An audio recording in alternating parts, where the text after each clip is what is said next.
Hi guys, what is going on, and welcome back to another video on Conqueror's Blade. So we are back with the Berserkers. They got released a couple of days ago and I have been having an absolute blast playing them. If you followed my videos during the PTR, then you'll know at the time, out of the 3 units that we've got this season, I said Berserkers were the one that were most interesting to me. I thought they were the one that was the most enjoyable when I was testing them during the PTR, and I thought they were the one that was going to be most enjoyable during the game. And so far, gotta say, I haven't been disappointed. I've honestly really been enjoying these guys. Quite a unique unit though, because they are actually only an 8-man unit, but they have almost 20,000 hit points per model, which makes them, well, easily the most tanky unit in the game, because their hit points are just almost double that of most ordinary infantry. So I guess in terms of total hit point pool, you're talking like a 16-man unit. They work as well with some pretty interesting new mechanics. Most specifically, they have rage.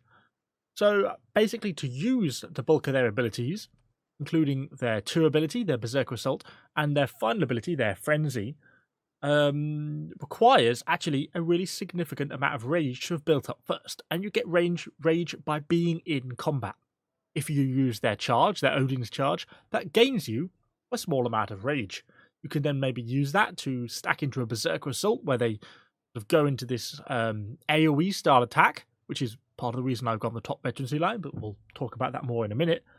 And then they use that, and then if you manage to use that on a unit, you'll more than likely gain enough rage from this, from the fact that you're landing attacks and being engaged in combat and doing damage, to be able to make use of a Frenzy ability, where the unit goes into this sort of crazy mode. You lose all control of them, you can no longer tell them where to go, but not only do they gain quite a chunk of health, they do quite a lot of extra damage to enemy units, but take less damage themselves. And they go into this sort of crazy attack and charge down at basically everything that stands before them. And I like the fact that they've introduced new mechanics with this, because it's the first time we've had something like this with a rage bar, and I think it's kind of interesting how they've implemented it. So why have I gone the top veterancy line? Well, there's a couple of options, and I think both lines are viable. But for me, the top veterancy line has a couple of interesting ones. Can't be stunned by ordinary attacks. This one here, the basically double hit, increases the number of enemy a soldier can hit by 1, which means they can hit 2 enemies at once. Given they have quite a significant amount of AoE damage with some of their abilities, I think this is a really critical part of the veterancy line that really makes a difference. The final one is a lot less important in my opinion. When Frenzy finishes, the unit will immediately recover 2,000 hit points.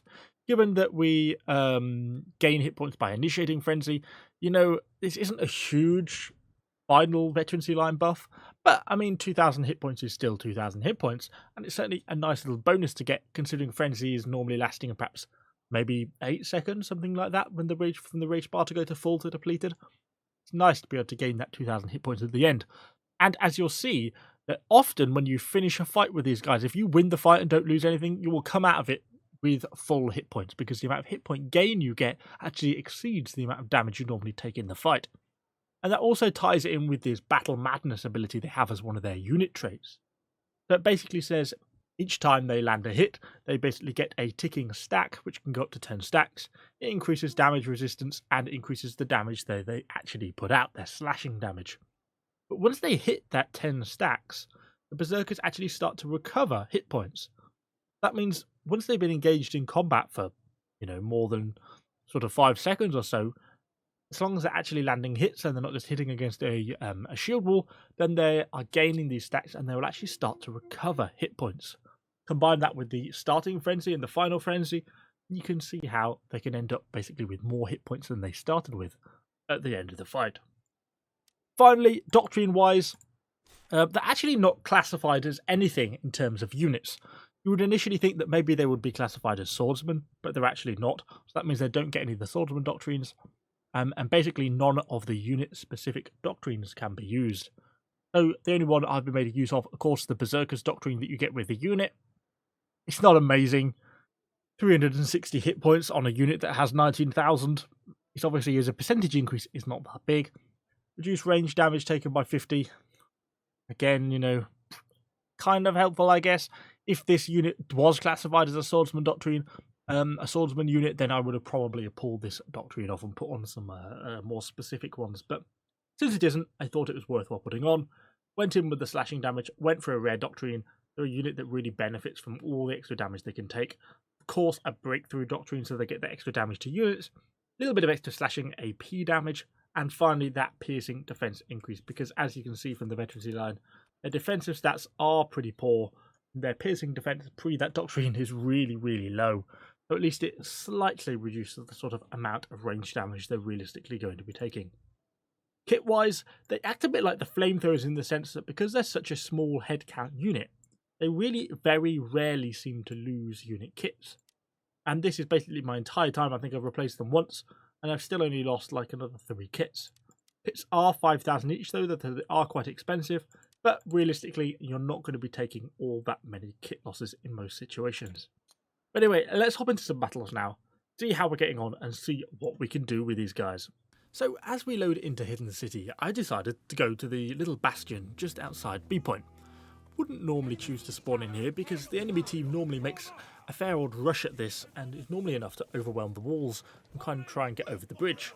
But I thought, thinking of the Berserkers, can you think of a unit more suited to trying to kill people as they come off ladders?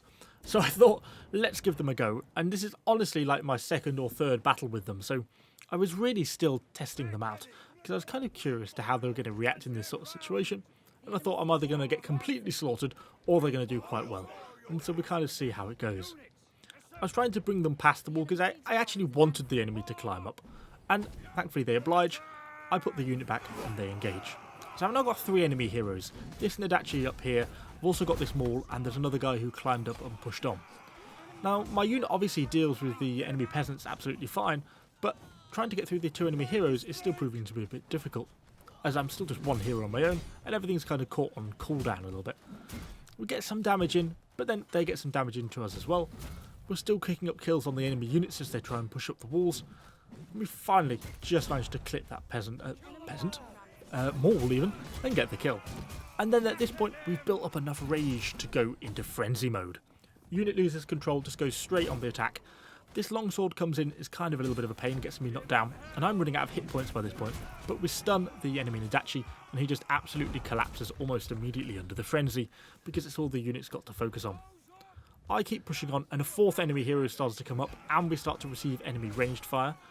I'm trying to pin down as many heroes as I can, trying to lock these 2 people in place, unfortunately get myself killed, but the unit in frenzy mode goes on to kill the 3rd enemy hero on that longsword.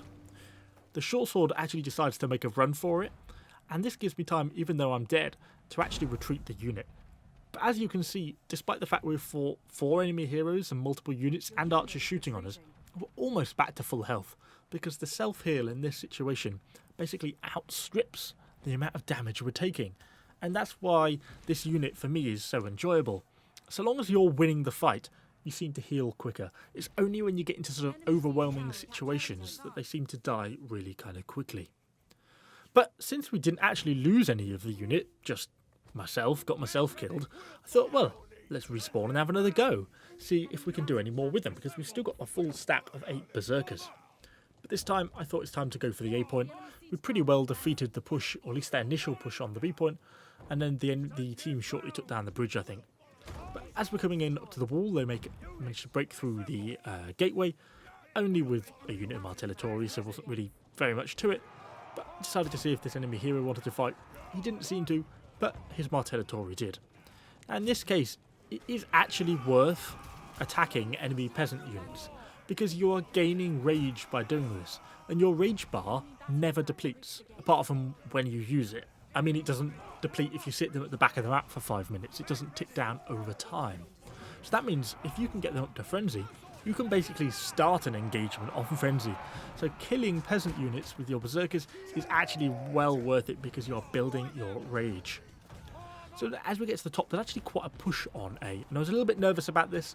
As I said at the start, if they lose a fight, or in a losing fight or a challenging fight, their health seems to deplete quite quickly. And in many ways, these trebs probably saved me, because I saw them coming in and thought, well, let's not take that fight quite yet then. Let's wait until the trebs are finished, and we'll see what the situation's like. Thought we had to go in, team needed help. Went straight in with the charge, and obviously it just immediately cuts down and finishes off what's left. That gives me enough for a frenzy. Obviously that poor glaive just got obliterated by the frenzy. and we push into the tower. This halberdier charge actually manages to kill one of the units, but as we go on the frenzy, the self heals enough, grabs us another hero kill as we start to push into these shields. And this is where the frenzies build up so quickly. We've got another frenzy already, so we get the 4,500 hit points back, and they start to cut through this unit of shields really quickly. Building up, you can see the rage bar at the bottom rapidly building up into another frenzy. 4,500 hit points. We start to cut through the remainder of the balance on that tower, and you can see how many kills we're getting. We're up to over 170 kills now. I didn't really have enough hit points as a hero to carry on, so I left the unit just to attack because I was honestly curious to what they were like. And they get another frenzy as they reach the archer unit. Unfortunately, there's now too many enemy heroes against them for them to survive, but they really did start to almost kill the remaining enemy heroes, and actually they completely wiped the enemy archer unit at the bottom. And that really gives you a bit of a taste of what this unit can be like. Once they get into their frenzy, they get their momentum, they're really dangerous and they can really cut through a lot of stuff very effectively. Certainly my favourite unit so far of the Season 7 and favourite unit for a long time. Really enjoyed these guys, really good fun, and I'd certainly recommend checking them out. But anyway, hopefully you've enjoyed the video. If you have, let me know what you think in the comments down below. And of course, subscribe to the channel for a lot more Conqueror's Blade content. Thanks for watching, guys.